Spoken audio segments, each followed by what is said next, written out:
What is going on, everybody? This is the Father Son Fantasy Football Podcast. My name is Justin, and my dad is not with us today. He's been sick, so he'll be back on the next episode. But we're joined by Ahmad again from last week. What's going on, Ahmad? What's up, Justin? Nice to be hanging out with you again. Yeah, and today we're doing your favorite, doing wide receivers and tight ends. So, wide receiver guy, as I am too, so it should be good. And we're just gonna the draft's next week, so we got a week from the draft. I'm excited to see where that's going to be and where the landing spots are. So we're just going to go over the prospects and what we see on film, stats, and whatnot, and what we think about each, I guess, top draft prospect. We're going through maybe 10 wide receivers, if that. And not that much going on. We got playoff hockey happening, playoff basketball happening. Your Clippers just came back from down 31 points against the Warriors. I'm happy to see that. I had to mention that. Well, yeah, I mean, DeMarcus Cousins got hurt too, so it wasn't really fair. But I mean, coming back from 31 points out of nowhere, that was pretty surprising. I actually was at Buffalo Wild Wings watching the game, and I left because it was just a blowout. And then I come home and I see everything just going down, and then I caught the end of the game. It was pretty remarkable. Yeah. But yeah, I mean, that's exactly why I was watching and going to those games because Montrez and Lou and all those guys, they really know how to ball. Yeah, for sure. That team plays with heart, so hopefully they pull out the series win. Anything Warriors. That's my mindset. I'm a Thunder fan, and that's not looking good right now. But we're not going to talk about that. So I say we kick it off with DK Metcalf. So wide receiver, Mississippi. Everyone's high on him because you see just a picture of his overall body. Is just he's shredded and he ran a. I don't know. The dude's insane. A 4.33 40. What do you guys say about DK Metcalf? Well, I kind of want to first start off and just remind everyone that wide receivers they don't really come out the gates explosive. I mean, a lot of people their expectations are high on wide receivers, and they kind of have to lower it sometimes. So I think that in NFL history, there's been about almost I think 15 wide receivers that eclipsed 1,000 yards their rookie season. So it's and a lot of it has just been recently too with I think Michael Thomas and Amari Cooper, Mike Evans, Odell Beckham and stuff. So it's just you kind of have to lower your expectations when it comes to this stuff. And I just DK Metcalf, he exploded in the combine and with his measurements and stuff, and it just worries me that I think this is another John Ross situation happening all over again. Because a lot of people are looking at certain things that he did really good in. I think with like the 40, and then he's just a phenomenal freak athlete. So he's 6'3", 228 pounds, and he went to Ole Miss. His 2018 receiving stats, it's 26 receptions for 569 yards and 5 touchdowns in 7 games. So it's such a small sample size, and his teammate, the other wide receiver there was I believe AJ Brown, correct? Yeah, AJ And Brown. he had a phenomenal seasons in 2017 and 2018. Lots of receptions, lots of action, and I can't really put my finger on it to why Metcalf wasn't really used too much when he was at Ole Miss. But so a PFF draft profile that was released on DK Metcalf just a few days ago on April 12th by their analysis team. This is what they had reported on Metcalf. He annihilated defenses when he was targeted on either a go, back shoulder, or end zone fade route, generating an elite receiving grade of 90.9 and 11 explosive plays. I think explosive plays, what they mean by that is any play that goes 20 yards plus. So yeah, so he had about 11 explosive plays in those routes, but on all other routes, however, he recorded a 60 point. That's 30 points lower. And during his time at Ole Miss, Metcalf struggled mightily with catching the ball, and he dropped 7 of his 74 catchable passes. And he was only used solely at wideout. He lined up wide an 815 snaps and only 4 snaps in the slot. So I just don't see the versatility in him. What about you? Yeah, first of all, I want to point about your point about the rookie wide receivers and not expecting much. I agree with that 100%. It usually takes wide receivers a couple of years to break out and whatnot and develop into their own. And the big thing for, I guess, fantasy purposes, since we're a fantasy football podcast, is the landing spot. So right now, we're just saying, okay, yeah, DK Metcalf, AJ Brown, Hakeem Butler, all these guys. But if they go to Baltimore, I don't really feel great about that. So like you said, the dude's a freak on the go routes. So if he's in the right play calling system, like say it goes to the Chiefs or something like that, then that'll be exciting to see what they can use someone like DK Metcalf and his physical attributes for. But from like the rough film thing, he has all the tools like as you see with the size, strength, and speed perspective, and second to none in his class. Arguably the most athletic, probably the most athletic, and that vertical threat who just dominates press coverage at the line of scrimmage. And he's got that broad frame, and he can use it to create his catch space. And I like what I saw in film. I just in my rankings right now, I have him at like 3 or 4. I'm not. I guess when this after the combine, most people had him at 1. Do you And see him as a number one receiver on a team or a number two type of supporting receiver? it depends who it is, but I would say number 2 off the bat, just because of depends who the team has. But if he goes to, I mean, he could be number 1 in Baltimore, like I talked about. He'd be a good number 2 in Green Bay, but I don't think they're gonna go for a wide receiver first round. I think they're gonna go for tight end based off what it looks like. But eventually, he can be a good number 1. So PlayerProfiler.com has him best comparable to Andre Johnson, which I'll take that comparable all day because yeah. And so the 4.33 is 99th percentile, 99 percentile. So that's like insane. And then the big thing for wide receivers, what I've learned over the years in like fantasy production and production in the NFL is breakout age. So wide receivers who break out before age 19 are considered phenoms, and so that's hard to find in this draft class. I don't think there's one that I really looked into, but DK Metcalf is a 19.7, which is 72nd percentile, and that's pretty good. So I'm excited to see what he can do and where he lands. But off the bat, I don't know where I have him ranked. But as long as he stays healthy, I can see him become a Pro Bowl wide receiver in the NFL. Like Okay. becoming health, but like he's got to work on his direction changing. I know his 3-cone drill was not good at all, really. So hopefully he can work on that. He has the physical stature to do that. But I think they said he slipped during the 3-cone drill. Is that correct? it's what it looked like, yeah. But was no one really sure. Wasn't that good. I took a look at his game logs, and so he had 21 games at Ole Miss. He had more than 5 catches in only 2 of those games, Yeah, and that kind of that's kind of worrisome, you know. So I just don't know if he's going to be a quarterback favorite. I mean, you compare that to AJ Brown, who had at least 6 catches in 18 games at yeah. Ole Miss. Let's go to AJ Brown right now. I'll talk about his teammate. So you said 6 catches and what? He had 6 catches in 18 of his career games at Ole Miss, so he was a quarterback favorite. Ole Miss's quarterback was Jordan Ta'amu, and I think he was top 10 in passing yards. So he was seventh in passing yards. So he was really throwing the ball out there. Um, but yeah, AJ Brown, he's 6 foot, 220 pounds, 85 catches, 1320 yards, and 6 receiving touchdowns in 12 games. Um, NFL, they compare him to Juju. He had 2,000 plus yard receiving seasons at Ole Miss with at least 75 catches, and I really really like the way he plays. It's just he seems to do a lot of things very well. Yeah, I'm high on AJ Brown. I think he has the highest floor out of any of these wide receivers coming in. Like he has the best chance to succeed in the NFL. Uh, from Brad Kelly, who's like a wide receiver coach, and he does the NFL draft prospect for Draft.com. He was saying how he watched all his film on all these guys. This is where I'm getting most of my info from because I trust him and I agree with most of his things. I'll change things like here or there, but he even said most productive receiver at Ole Miss the last 2 seasons, and I saw that too. Receptions from the position in the slot, he just got a lot of. And I was watching film on Metcalf last night against LSU. I wasn't that impressed with the quarterback. Yeah, he had the yards and stuff, but I mean, it'd be pretty good throwing to DK Metcalf and AJ Brown. You know, I feel like most people, if you had that, you could pile up some yards just because of the talent of these two wide receivers.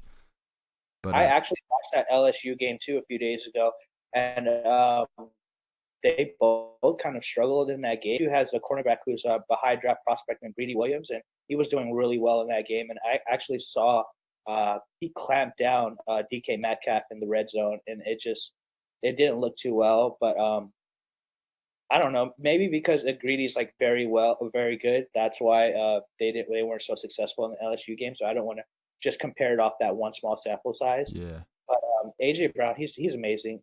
I guess he broke 17 tackles last season according to PFF, and he has 600 yards after the catch. And you're right, in the slot he was dynamic. He had yeah. 59 catches and 800 receiving yards. Kind of like that big slot guy. Like this guy compares him to Quincy Enunwa. I can kind of see that, and then player profile comparison to Dwayne Bowe. I mean, that's just a measurable perspective. And Yes, dude, that's exactly what I was thinking too. I didn't want to say that. I thought it was crazy. I was even looking up Dwayne Bowe highlights. I mean, he's got the broad shoulders and the body size that looks just like he him. does the physical like measurables like line up, but I think he's a very high floor prospect. I think that his route running is really good. I think that after the catch, like you even said, it's really really good. I just hope that the coach that he goes to doesn't put him on the outside and like commits to him on like outside, like I feel like not right away. Like get him in slot for like a year or two, and then like start working him on the outside. Because once you become dynamic like that, you see Michael Thomas, who's getting used in the slot now outside. Devontae Adams, I guess, talks this offseason about going into the slot this year. So if Yep. he can learn to do that, then his ceiling, I don't know where it could be. So I'm excited about him, but like this overall, this wide receiver draft class is better than running back draft class this year, but it's just not great compared to the previous 2 years. I think last year's wide receiver draft class over this one, and landing spot really matters in my opinion for all these receivers. Yeah, there's just a variety. I mean, you see so different sizes and different uh, uh, techniques, different strengths that they have. I mean, you look at someone who's really who's good with yards after the catch. Then you see people who are just really good with contested catches. So it's just, I don't know. I think that it all depends on where they land, Yeah, um, and on what team drafts them. But another thing also about how good AJ Brown is in the slot. In 2017, he tied Kiki Qt for most touchdowns from a receiver lined up in the slot with 10 receiving touchdowns, and he just has a long history of just being very successful in that position. So I think that any team that does need a reliable slot receiver for the next few years, he's going there. yeah, for sure. I like that. And talking about contested catches and whatnot, a guy who I think succeeds in this category, arguably better than anyone else in this whole entire draft class, is N'Keal Harry out of Arizona State. So I'll start talking about him real quick. I think he's my number one. The more I look at it, I like Team Butler. He's starting to move up my rankings and stuff. But like the body control and the hand extension at the catch point, the contested catches that N'Keal Harry made were insane. Defensive backs, it's hard for him to tackle. Like this dude just got the physical, the breaking tackles, and he's been in like the pass game. He had screen passes, vertical routes, all the way. Like he's using the whole entire arsenal, and he can be a good blocker who clears a ton of space. So, and his combine measurables, he had I believe it was a 4.53 40, which isn't the fastest, but compared to what they thought he was gonna do, it's way better than what they expected. And he got the breakout age of 18.7. Mm. So I was talking about how below 19 is considered phenom. So he's at 18.7. That's 95th percentile. I like N'Keal Harry a lot just based off that alone and what I saw on tape and just his physical attributes and the fact that this guy knows how to make contested catch rates. And he's got a 10.19 catch radius, which is 81st percentile. How old is he? He's 21 and he had a breakout age of 18.7. Okay, yeah, because PFF they've been following him since at least 2016. So he's been like a PFF favorite and a fantasy darling for a few years. I remember in college fantasy football last year, he was going in the first or second round, and I do like what I see from him. The only thing is that when I just recently saw his tape, he doesn't seem to look that fast, and he doesn't get too much separation. So I'm a little bit worried about that. But a lot of his success comes from after the catch, being able to just juke and being shifty around defenders. He's impossible to take down. When you say also about the contested catches last season, he tied for second in the draft class with 17 contested catches, and he had for when it comes to yards per route run. So there's yards per reception, yards per game. Well, I like to look at yards per route run. So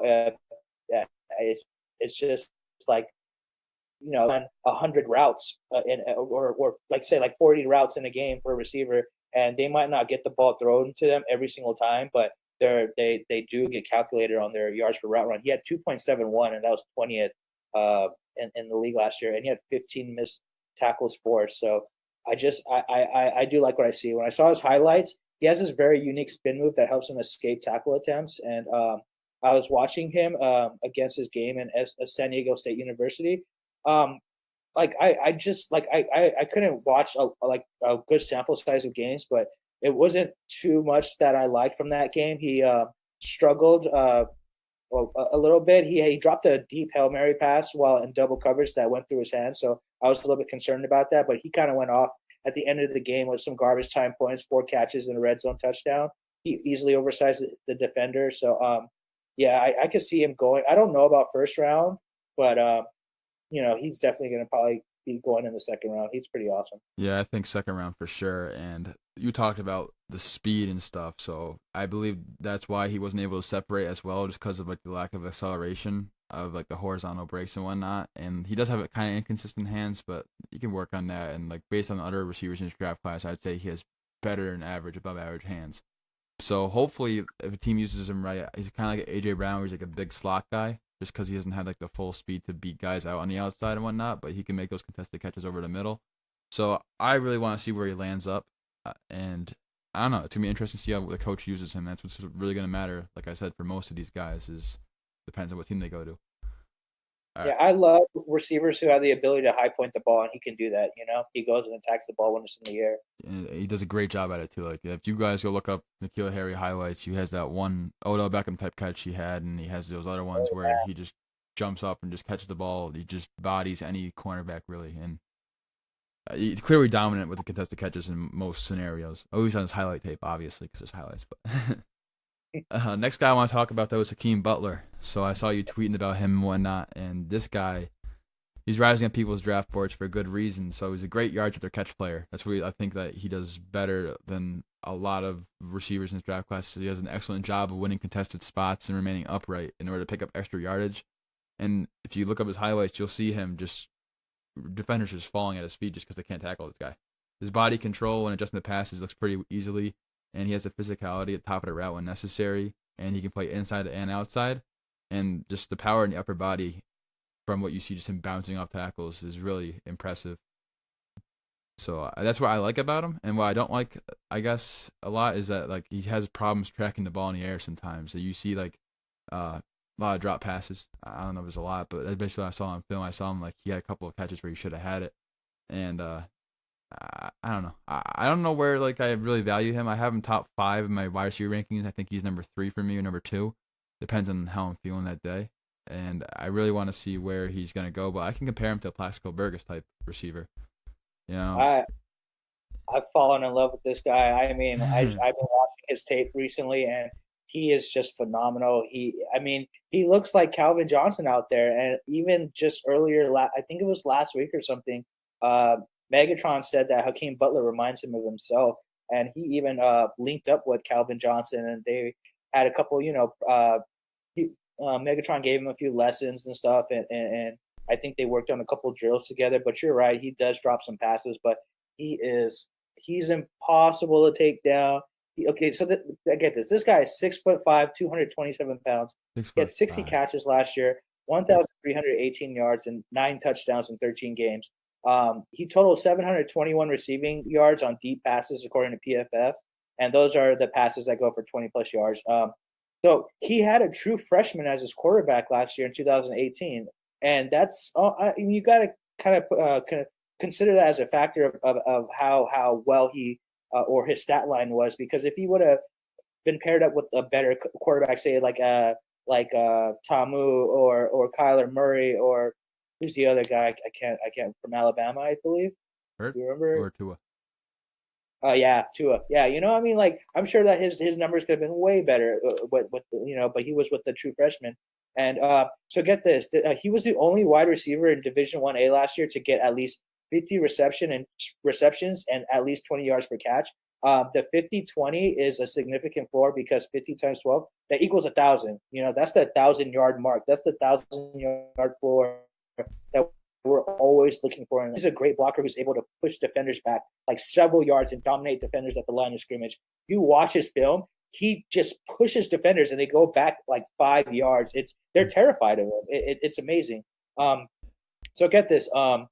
In the game against Kansas, you know how you said that he drops passes? Yeah. So like he dropped a very easy pass that went right through his hands early in the first quarter, but then 3 minutes later, literally 3 minutes later on the following drive, he ran on the next drive. Yeah, he ran a 17-yard post route, and then he took it to the house for an 83-yard touchdown.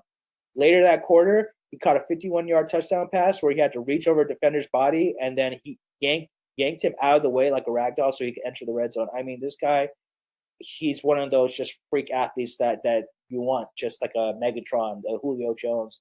I think that he's my number one receiver in this draft class. To Yeah, be honest. that's definitely fair. Like this dude, just like you said, the physical nature of it, and player profile has been compared to Brandon Marshall. He's a 95th percentile catch rate, at 10.34, which is insane.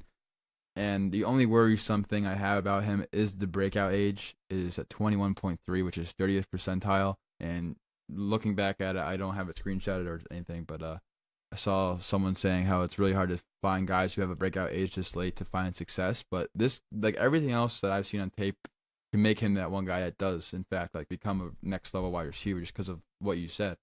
So I'm excited to see where he lands, and I'm liking this guy, and so is Twitter. So hopefully the hype doesn't get too high, so it doesn't go rising up draft boards. But I can definitely see that being a scenario.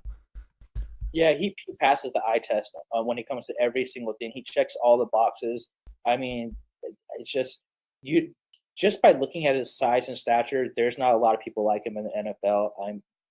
He looks I, he reminds me so much of Megatron. I cannot wait to see him in the NFL and see which team is going to draft Yeah, that guy. next Thursday, mate. No, probably be a day 2 draft pick. But next Friday we get to see where he lands.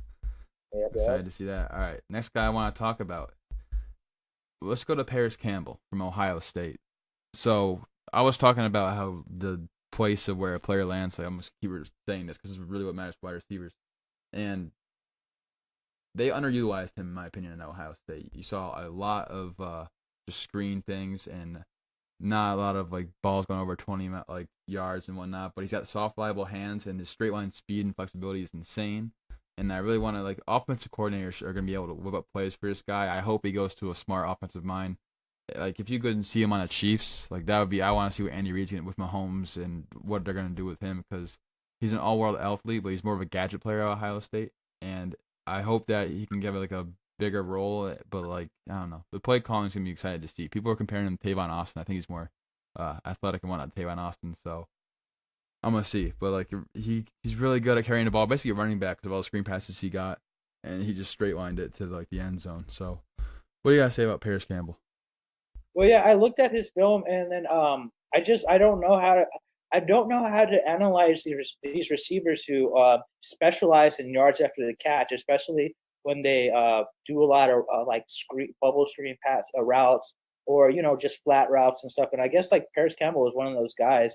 So basically, he's a short route runner, and he doesn't he relies on his speed a lot. So I'm not sure where he can land that will help utilize his strengths that way. Maybe I don't know. Maybe he's got the type of stuff that Golden Tate can do, or maybe he can land good on the Eagles and stuff. But he's not. I don't see him as the vertical threat type guy, but more as a person who can like move the chains in certain offensive styles. But he's great when he has just like the smallest amount of space. He gets a good separation from players, but yeah, it's too hard for me to analyze players like him and like Debo Samuel and stuff Yeah, because it's it's definitely difficult. I will say he had a 4.3140, which is in the 100th percentile, ah, which is insane. So speed score of 117.2, 96th percentile, and then burst score of 135.5, 97th percentile. So this dude's just fast. And then per Evan Silva, he said there were 30 plays on Ohio State wide receiver Paris Campbell's midseason Big Ten highlight reel. He received the ball within 5 yards of the line of scrimmage on 23 of them, which is 77%. And he's got the potential to become a sort of like souped up Curtis Samuel in the NFL. But it's hard to see because he really just did flat routes, drag routes, and then screens. And it's hard to project what he's going to do beyond it. Like you said, it's not easy to do that. But depending on where he lands, but you got to love it because he doesn't have to rely on the quarterback. He's kind of like I'm gonna go create my own type of plays type of dude, you know. exactly. So I think that if he can land somewhere that has a strong offensive line or other receivers who can block well for him, he can pull out those screen passes, those short routes and stuff. But yeah, when I saw his film, he was catching everything behind the line of scrimmage, at the line of scrimmage, within 5 yards of the line of scrimmage. So I was just like, all right, well, I have to take a deeper look into which teams like specialize in that, what quarterbacks like need maybe the Titans. Like they don't really like throw the ball too deep. But Yeah. they do have a strong offensive line. I don't know. The We could. Titans passing offense scares me just because of the play calling what you saw last year. But if they had him and they do a lot of screen passes, he could easily just be a great best ball target in drafts. I think that's more so. The best ball where you only sit your lineup and just hope he goes off one of these weeks. Because he'll be the kind of guy where you have on your redraft roster, you start him 1 week, he'll have like no points, and then you put him on your bench next week and he'll have like 30. Oh, that's a nightmare, It man. is an area. So next guy I want to talk about, like I said, someone similar to him in a way, is Debo Samuel out of wide receiver, South Carolina. I like this guy, what I saw in film. So he's built, runs like a running back, and you have the contact balance, and he has unmatched field vision, in my opinion. He's the ball carrier. He's a great ball carrier, and he can use them on runs, screen passes, and return game. And he's really an intriguing route runner. He has an explosive mover who uses sound feet, head fakes, and usage to separate from defensive backs. And he's got that route nuance and strength, and his stout build just makes him like a perfect red zone target. So this is a guy I want to say is like a souped up Cooper Kupp in the red zone. I just think that depending on where he lands and stuff, like the ceiling isn't there compared to like where Metcalf or Hakeem Butler's are. But this guy, I like him a lot, and he can be used in special teams and not. And he didn't really test that great. He had a 4.4840, which isn't that bad, but I like him. I do like. I want to see where he lands, and I think he's gonna be a great red zone target. And I can see him as a candidate to catch at least 8 touchdowns this year, just because of like the way he just separates from the defensive backs in the slot.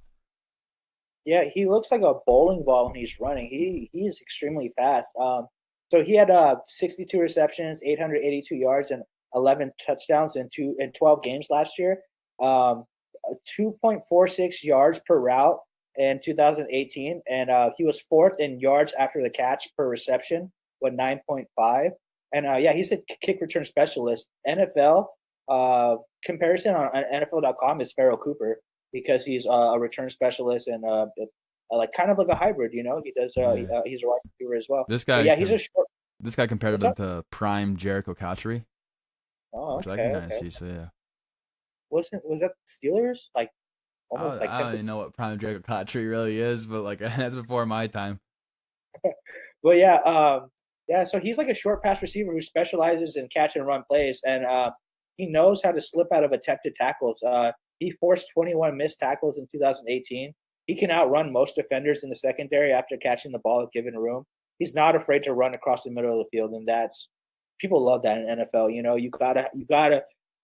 gotta not be afraid to run across the middle and take those hits, or because that's where you can do a lot of damage offensively. And he's a red zone weapon. So what I saw him like when it comes to like fade routes or like when he ran routes, short routes inside, he was an easy good target for quarterbacks because he was able to just like get the space and he has good hands. But the thing is, in the red zone, say if like if the quarterback is scrambling or the receivers are scrambling to get open, he's not a tall guy, so that he doesn't have a high catch point. So when I was watching one of his games and everybody was scrambling, they threw the ball to Debo and he just got dominated because he's not big. So he's more of a really good player like on the move. Yeah, for sure. And Yeah. I'm excited to Yeah. see what play callers like make the plays for him. 'Cause, like he's one of those guys with Paris Campbell that I would be if I was an offensive coordinator, I would want to make plays for these guys just because of Have you ever heard of Greg Dortch? I have not heard of Greg Dortch now. You have to look into Greg Dortch. He's a receiver from Wake Forest, and he's actually in this draft too. He's pretty phenomenal.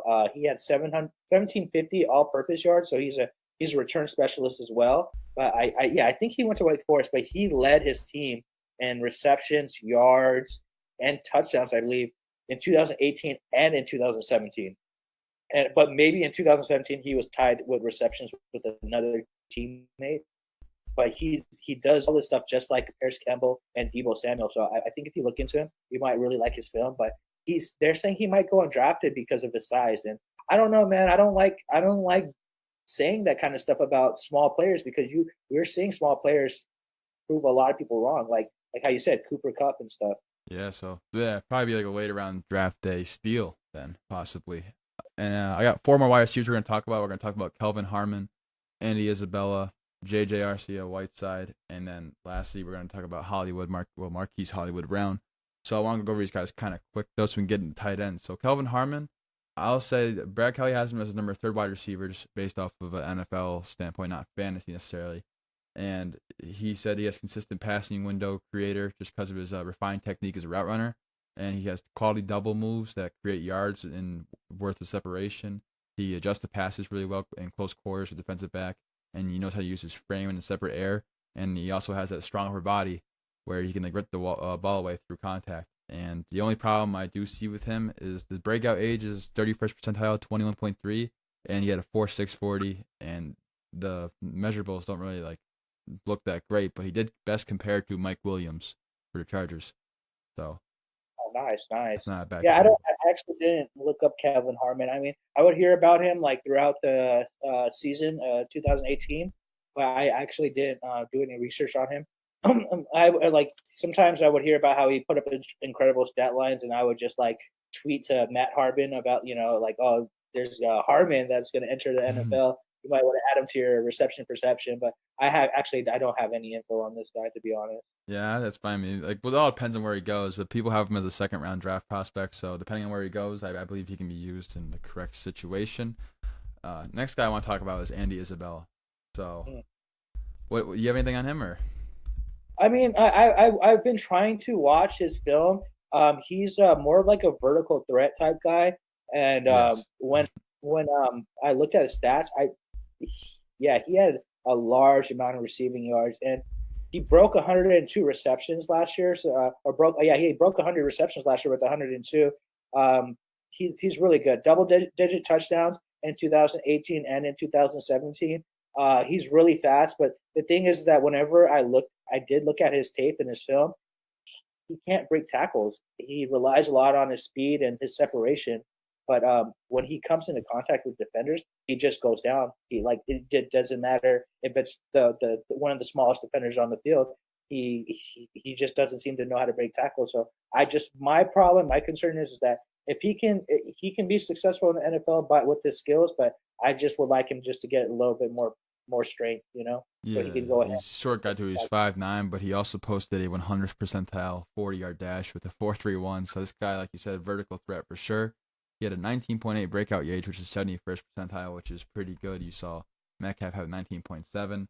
And level of competition also matters in college. So UMass, they don't really go against anyone big. They have like maybe 2 or 3 big games a year, and like most of his scores were in garbage time and whatnot. So I want to see what play callers make plays for him. But other than that, it's like you said, he does fall down a lot. But a lot of people on Twitter are excited for him because he probably will be like an explosive slot guy. But and the effort is definitely there too. He does have a high effort player, and like I don't know, he makes the cuts really quick because he is a fast guy, like you mentioned. So interesting to see where he lands and who makes plays for him and whatnot. And last, we got two guys. We have Marquise Brown and J.J. Arcega-Whiteside. Let's go to Marquise Brown first. So he's coming off that Liz Frank injury. He's from Oklahoma with Kyler Murray, and I like Marquise Brown. I think you see his direct combination of short area quickness and agility, and he accelerates through his routes at all levels on the field, and he's got elusiveness as a ball carrier, and he's a really good player when he has space. But the concerns I have with him are the injury, because like I just talked about, is that he's a speed player, and you typically see like the decrease in speed after having that Liz Frank injury. So I want to see where he lands, and I think it's another guy where you want an offensive coordinator to make these plays for him, and I think he's best comparable to Deshaun Jackson. Yeah.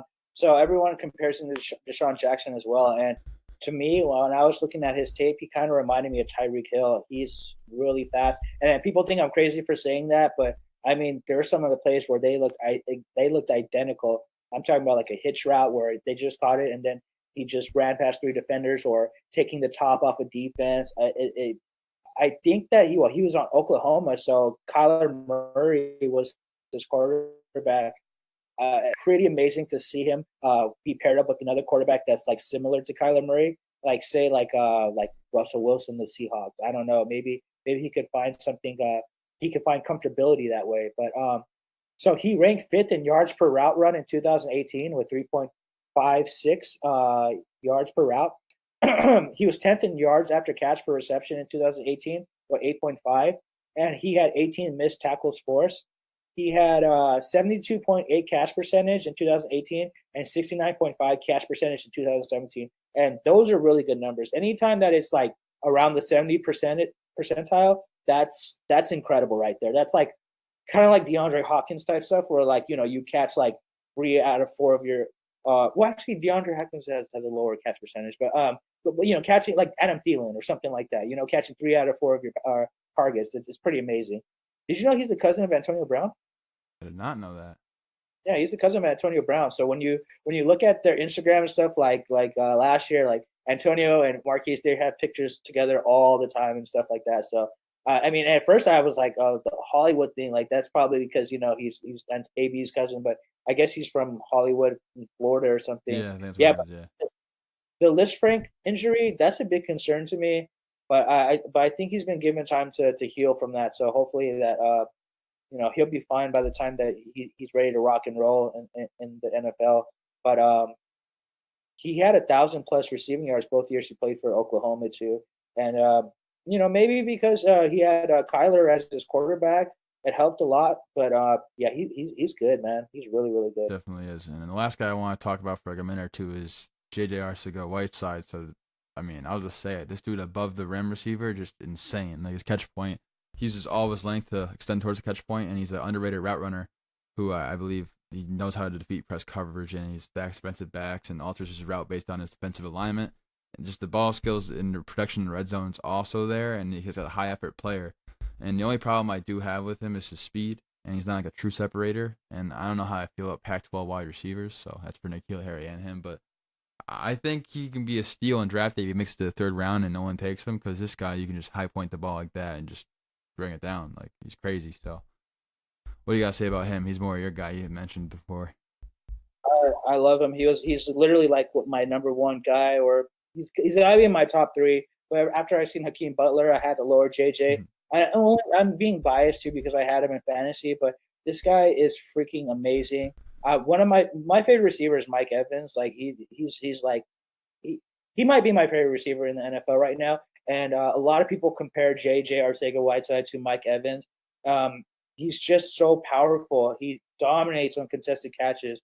He only played 12 games last year, so I think he missed the game. But he had 14 receiving touchdowns. He was a favorite for his quarterback. He had 1,059 yards, and a lot of people say that he might be, like slow or can't separate and stuff. I don't think he went to the combine, but he had he joined the Pro Bowl or the Pro Day or something, and then he ran. He did some drills, and then he was very impressive. This guy he's gonna impress a lot of people. Everyone wasn't giving him the hype at first, but now like he's been climbing up those rankings very very significantly. Yes, he has. So I'm excited to see where he goes. And overall, this wide receiver class isn't great compared to the past, but like I'm excited for it regardless, just because you got new talent coming into the NFL and where they're gonna land.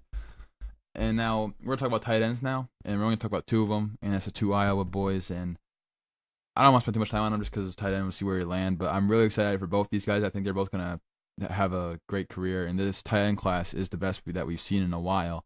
But we're only gonna talk about 2 of them just because I want to see where they land and whatnot. So Noah Fant, we'll start out with, and he's just like George Kittle. You can see the 4.5 40, and if you go on playerprofile.com and you type in Noah Fant and you click on him, he's literally in the 96th or above percentile for every single facet. So he's got a 99th percentile speed 4-yard dash, 97th percentile speed score, 97th percentile burst score, 96th percentile agility score, and a 99th percentile catch radius with an 85th percentile breakout age. So this dude is just a freak athlete at tight end position. He's 6'4", 249, and I think he's exactly like George Kittle. And I really can't wait to see either him or Hockenson just land somewhere so that they can be used in fantasy relevance. But I would say right now, even not even based on landing spot, both of these guys are going to be top 15 dynasty tight ends, and hopefully not this coming year, but next year, top 15 for redraft too. Yeah, he doesn't even look like a tight end. He looks like a wide receiver out there. Did you know the tight end before Fant and Hawkinson at Iowa? That'd be George Kittle, I believe. Yeah, it's like they're just breeding tight ends over there. And if you want to be a tight end in the NFL, just go to Iowa. oh, they're like pumping him out right now. And his NFL comparison on NFL.com is Eric Ebron. he really reminds me of Jordan Reed though for some reason. I was just looking up Jordan Reed highlights and Noah Fant highlights, and they look a lot alike. So yeah, which one do you like more? You like Fant or Hockenson more? I kind of like Hawkinson more. He just seems to. I just like the bigger tight ends more, and he looks like a monster who can just like he looks like a great blocker. So I guess he played one more game than Fant last year, and he played 296 more snaps than Noah Fant last year. So I don't know. I think Iowa started favoring him just a little bit more, and from what it's looking like, people are saying that Hawkinson is gonna go ahead of Fant in the draft. He's getting hyped up in the draft that people are saying that like he might even go as a top 15 pick for those who are teams that are in desperate need of a tight end. So I don't know. He just looks like a pro already just when you look at him on film. Yeah, I agree 100%. I think he's gonna be special, and I'm taking him within the first like 8 picks in my rookie drafts if I have a top 8 pick, just because this guy reminds me of Zach Ertz. You saw, I believe at the combine they had like a hologram of like Kittle and Ertz running the 40, and then you put Fant and Hockenson in, and they matched up. Hockenson, all four of them saw that. Yeah, Hockenson was with Ertz, and then Fant was with Kittle. But player profile comparison to Ian Thomas, and I think it's a great comparison. And he doesn't have the speed that Fant has, but like he has catch radius, agility, and burst score, and I think he's a better blocker for sure. So whatever team gets him, I saw the mock draft saying the Packers are going to take him at 10, but I mean, if they give him that early, then I really want to see what Aaron Rodgers is going to do with the tight end because it's been a while since he's had a fantasy relevant tight end. But I'm excited for this guy in the NFL, and I can't wait to see what he does. Did you know that he had 76.6 catch percentage in 2017 and a 75% catch percentage in 2018? He catches everything. He does. This guy, he's got hands. I mean, I'm really excited about both these tight ends. Let's see where they go. And get this. He had one drop in 2017 and one drop in 2018. Jeez. Meanwhile, Fant had about 4 drops in 2018 and 7 drops in 2017. Wow. So yeah, that both good. I mean, obviously Fant's worse than at the drop thing, but like that's not bad for a tight end considering you see Evan Ingram drop every pass possible. But I don't have to watch him anymore. I'm happy with that. Oh, the Browns. The Browns. I just love it. I just get all my friends get mad at me and stuff too, just because I talk about it as a joke, and they're like, "I'll just stop." And I'm like, "Yeah." And they thought they were gonna get Russell Wilson. Russell Wilson, you saw signed a big contract for Seattle, so good for Russell Wilson. He deserves it. And yeah, Gettleman, if he was smart, would have gave up 3 first-rounders for him. I would have personally, just because I think he's top 3 quarterback in the game from an NFL perspective. I kind of want the Giants to draft Hakeem Butler. I think that if you guys get a dominant like wide receiver like that, you guys just start all over again. Yeah. And, I mean, we'll see what Gettleman does, but as a Browns fan, I'm not gonna get into that right now. But where can they find you on Twitter, Lamont? Is that So my handle is Lamont87, LAM0NT87. I'm on Twitter all the time. I'm active. Like I'm just sports and jokes. I try to keep it as polite and calm as possible. Sometimes I get a little loose and stuff. As Justin, as you know, but I'm working on it. And hopefully, you're gonna see a lot of a cool, relevant stats throughout the next few months from on my Twitter. So feel free to. I'll have that linked in the description below. Make sure you go follow him as he does tweet, and it's some good comedy on there. And during the Clippers games, I can't wait to see what that's going to be tomorrow night, I believe. Yeah. So, hey, thanks for listening. If you guys are new, please subscribe to the podcast. Every rating helps. Hopefully 5 stars. Doesn't really hurt you to do anything less than 5 stars, in my opinion. But hey, we'll see. Everything a little bit counts. But thanks for coming on, Ahmad, again. And I'll have his Twitter once again linked in the description below. So, yeah, we'll see you guys next week. And my dad should be back, so I get to hear his nonsense and what he does. So, yeah, thanks for listening, guys.